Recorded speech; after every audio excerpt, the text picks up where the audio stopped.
My name's Hannah and I recently wrote a dissertation on the topic of logo design in spec work, and I'm here today to focus on the aspect of authorship. Within the realm of spec work, the client pitches their brief and an undefined number of willing participants are free to submit their designs and compete for a winning concept. The clients are happy with the turnout, but the catch is only one designer is rewarded.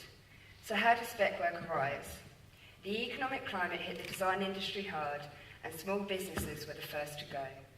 Spec companies have a very successful business plan and can offer logos at considerably lower fees, filling this gap in the market.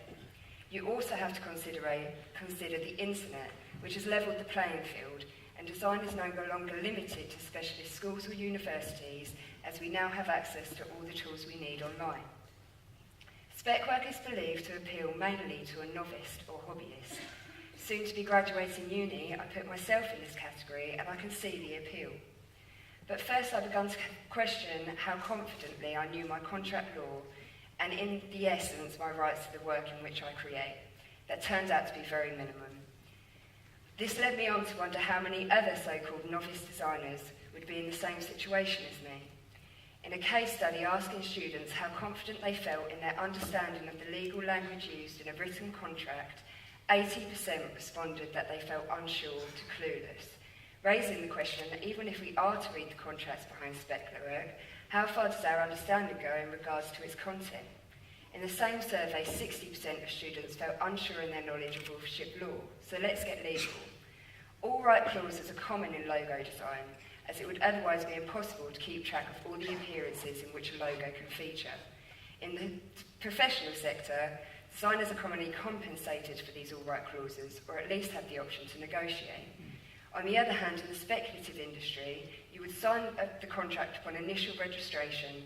After this, by simply submitting your work to these websites, you've already agreed to follow a very strict list of all-right clauses, regardless of whether your entry is to win or lose in any and all competitions in a non-negotiable circumstance.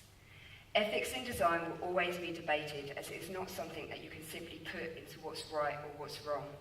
It always comes down to the individual and is a freedom of choice. But as individuals, we need to know what choices it is we are making. I've come to realise that the key is in the contract.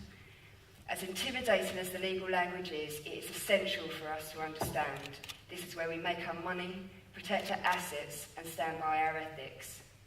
In an ever-changing industry of digital demands, as designers, where does our education stand on legal practice, and how will our decisions impact the future of contract law? I will be updating my dissertation to my website if you're interested in finding out more. Thank you very much.